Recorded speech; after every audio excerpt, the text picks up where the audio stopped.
Gonna come from right here. Seam. On YouTube these days, you can find plenty of videos on roof repairs for dummies. Boom. You cut that out, and your plywood should just drop right into place.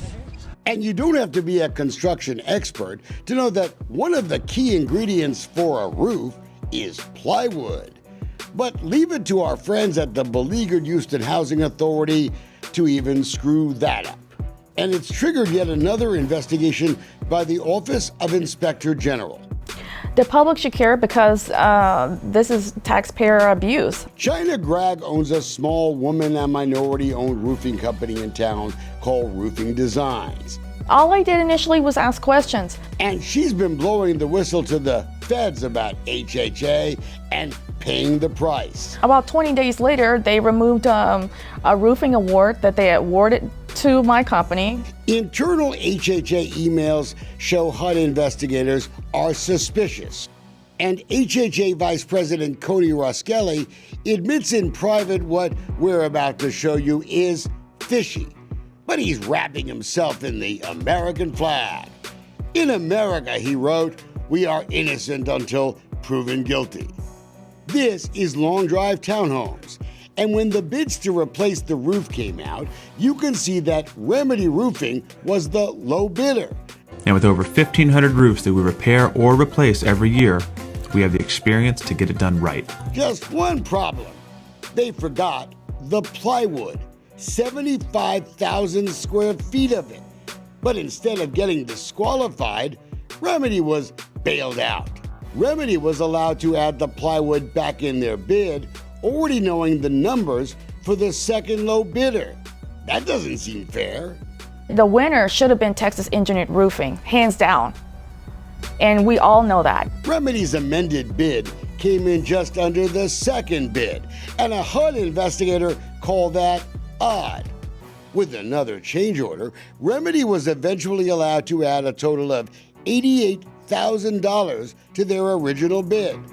But I did it by the rules, and I sent an email after it all came open that I felt that I got cheated out. The owner of the Woodlands Roofing Company, Texas Engineered Roofing, is crying foul too. But I will never do a bid for Houston Housing Authority again. Do you think there was funny business? It definitely felt funny to me. One of the things I love about investigating government agencies is that when they get caught, they try to come up with some word salad nonsense to explain it all.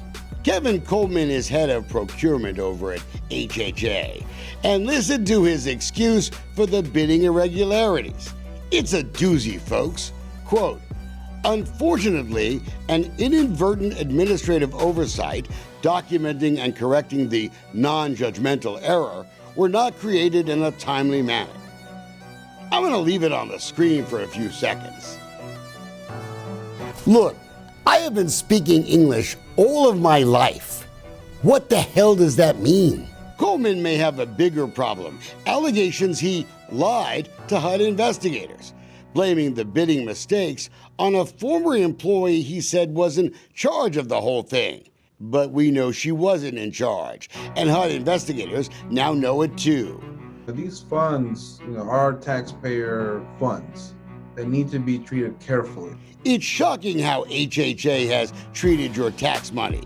And that brings up the second OIG investigation we know about, the FBI too. Even members of the HHA board say they didn't know the details when HHA wanted to spend $54.4 million just on land, dirt on the East End.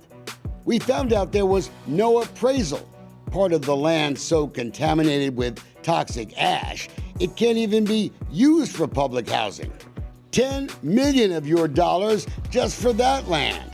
The Edo 800 project is next to the old Velasco incinerator. What a great place for the kids to play. What's worse is that the folks at HUD ignored all that and said, sure, why not? The director of the Houston office for HUD is a lady named Lorraine Walls. Never met her. She's ignored our emails for months, but we keep calling. I promise to return it as soon as possible. Thank you. Sorry, cannot leave a message now because this user's mailbox is full.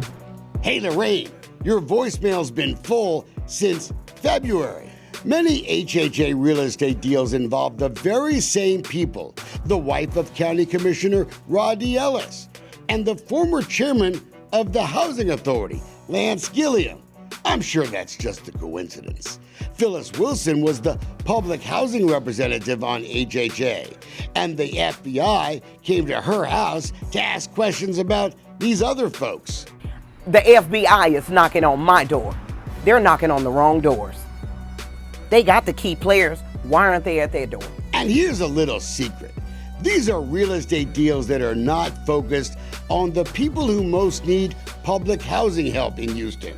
These are high-end deals, and that we don't need to take that trash there. That's the altered voice of an official of the Houston Housing Authority. I'm going to protect his identity, at least for now.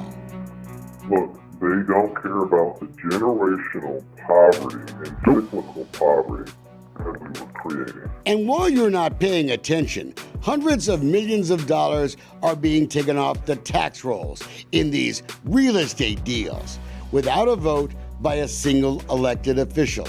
Mayor Turner knows it's all happening. He appoints the whole board, but he's silent. Because basically they've retaliated against me. They're retaliating against me on any job that I bid on now. China Gregg is now threatening a lawsuit against HHA for retaliation. And her letter to Mr. Coleman at the Housing Authority accuses him of grossly and deliberately violating HUD's policy and procedures. The bidding irregularities in roofing and gutter projects and housing projects all across the city. Kelly Village, mansions at Turkey Creek, Lincoln Park. I would like complete transparency. I would like for the OIG, the HUD OIG, to investigate thoroughly. I would like for them to do an audit. I really would like for them to crack down on what's going on.